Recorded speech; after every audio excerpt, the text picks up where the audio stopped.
All right, I now call upon Mr. William Lim. William, my good friend, he's the Assistant Treasurer of the Singapore Democratic Alliance, another politician from another political party. Just now we had Frankie Loh from the Reform. Now we have William Lim. So I'll pass the stage to William. Okay, thank you, Mr. Kwan. You're welcome. Today is a very special day. It's the founding of Singapore of the 50 years and the passing on of Lee Kuan Yew. So, let's say the old unions that Singapore has been dismantled by the pro-PAP government in 1961, and they form a pro-PAP union, the so-called NTUC.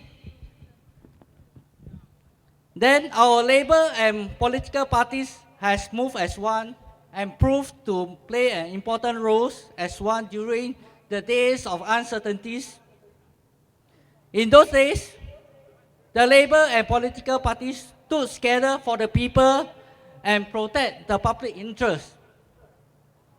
But today, things has changed. In the name of GDP growth, Singapore has opened its doors widely to allow an influx of foreign immigrant workers. The labor political partnerships, instead of working for the people's interests, are beginning to become a tool for the people's interests. These organizations have compromised their purpose and tag along with the political and financial sectors for the pursuit of economic growth. This clearly shows in NTUC, the minister and the MP of the ruling party representing the interests of the employers, which is clearly a conflict of interest. So where is the conflict of interest? Where is the commercial and when there's a commercial or labor dispute, who should this leader represent? If they represent the employers, they may contribute with the government policies or cause harm to the employees. If they represent the employees, they will be violating the spirit of the unions, which is to fight for the people, like you Singaporeans, the employee of the company.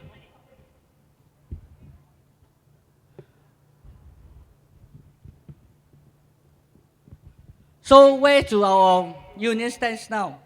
The employees or the employers?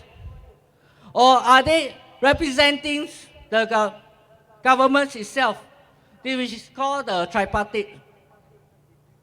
Tripartite is inclusive of the government, employees and employers.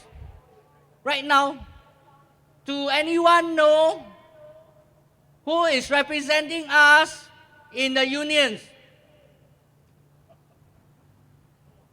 All along, you can see in the media, MOM are just doing all the stuff that unions are supposed to work. If there's any MOM's officer here, please take note. You are just overworking yourself. The work's supposed to be done by the unions, not the civil service sector.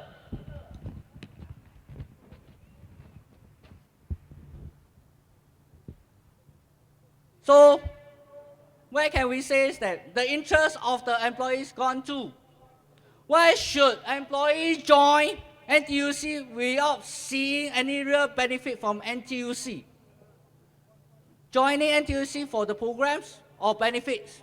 Is this the real cause of joining NTUC or not? You have to ask yourself.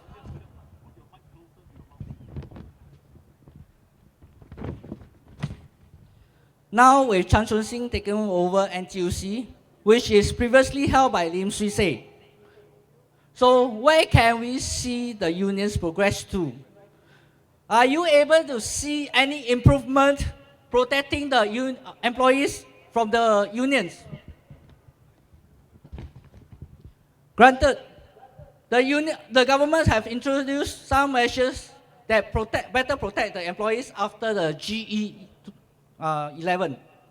That is protections against discriminations, inclusive of PMET earning up to 4,500 to be covered under the Employment Act. Job bans. Employers must advertise in the job bank for 14 days before they can employ foreigners.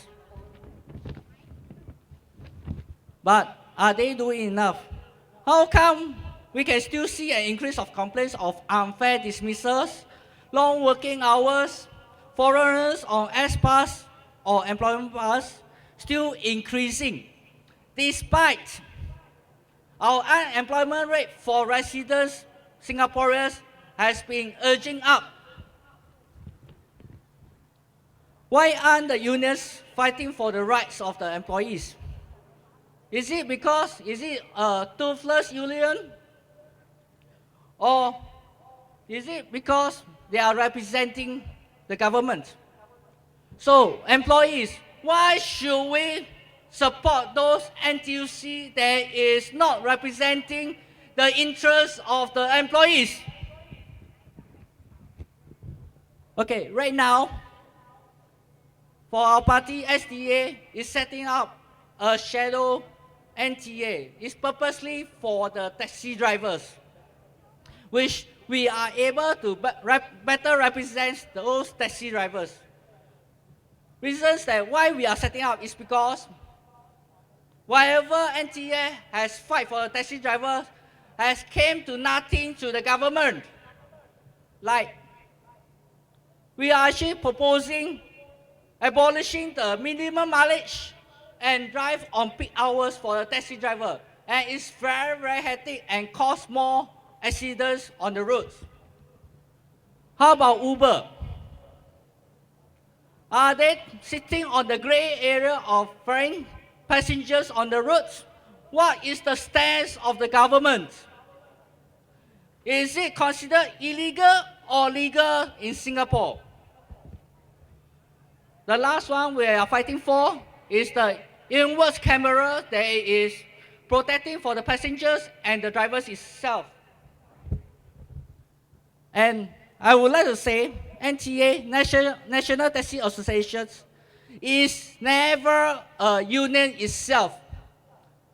Singapore Taxi Union, STU, has been dismantled or abolished by the PAP in the late 90s. So,